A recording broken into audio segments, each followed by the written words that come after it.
Hi friends, welcome to Sri Renga's kitchen. இன்றைக்கி நம்ம கிச்சனில் பச்சை நிறம் மாறாமல் ஒரு அவரைக்காய் பொரியல் ரெசிபி தான் பார்க்க போகிறோம். வாங்க பார்க்கலாம்.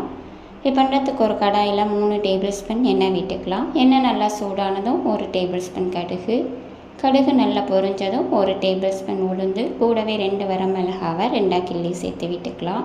இப்போ உளுந்தும் நல்லா சவந்ததும் நான் கொஞ்சம் சின்ன வெங்காயத்தை பொடியாக நறுக்கி சேர்த்து விட்டுக்கிறேன். கூடவே ஒரு 10 கருவேப்பிலை சேர்த்துட்டு வெங்காயத்தை நல்லா வதக்கி விட்டுக்கலாம்.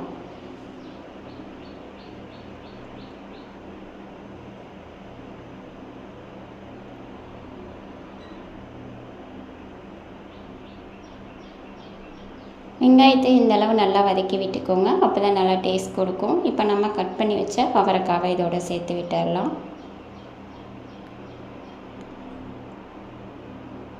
இதையும் ஒரு 2 நிமிஷம் நல்லா வதக்கி விட்டுடலாம். அவரைக்காயை மூடி வைக்காமல் வேக வைக்கணும், அப்போ தான் உங்களுக்கு பச்சை நிறம் மாறாமல் அதே கலரில் இருக்கும் உங்களுக்கு. இப்போ இதில் 1/4 டேபிள் ஸ்பூன் மஞ்சள் தூள், தேவையான அளவு உப்பு சேர்த்து விட்டுடலாம். இப்போ இதையும் ஒரு நிமிஷம் நல்லா வதக்கி விட்டுக்கலாம்.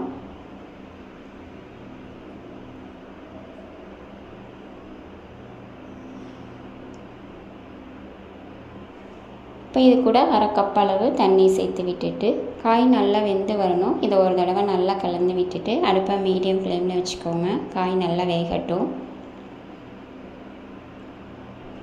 இடையில கலந்து விட்டுக்கிட்டே இருங்க, அடியில் பிடிக்காமல் இருக்கணும், அதுக்காக.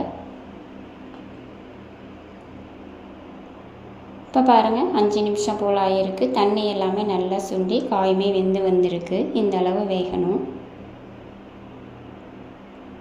இப்போ இது கூட 2 டேபிள் ஸ்பூன் வேக வச்ச துவரம் பருப்பு சேர்த்து விட்டுடலாம். இப்போ இதையும் ஒரு நிமிஷம் நல்லா கலந்து விட்டுட்டு 1 நிமிஷம் தண்ணி எல்லாமே நல்லா சுண்டி வரணும், அது வரை இது இருக்கட்டும்.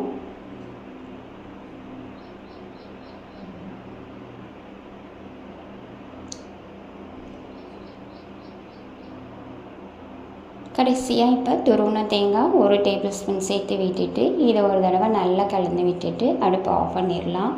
அவ்வளோதான், நம்மளோட அவரைக்காய் பொரியல் பச்சை நிறம் மாறாமல் சூப்பராக ரெடி ஆகிடுச்சு. நீங்களும் இதே மாதிரி உங்கள் வீட்டில் அவரைக்காய் பொரியலை ட்ரை பண்ணி பாருங்கள். உங்களுக்கு இந்த வீடியோ பிடிச்சிருந்தா ப்ளீஸ் லைக் பண்ணுங்கள், ஷேர் பண்ணுங்கள், கமெண்ட் பண்ணுங்கள், மறக்காமல் சப்ஸ்கிரைப் பண்ணுங்கள். தேங்க்யூ ஃபார் வாட்சிங்.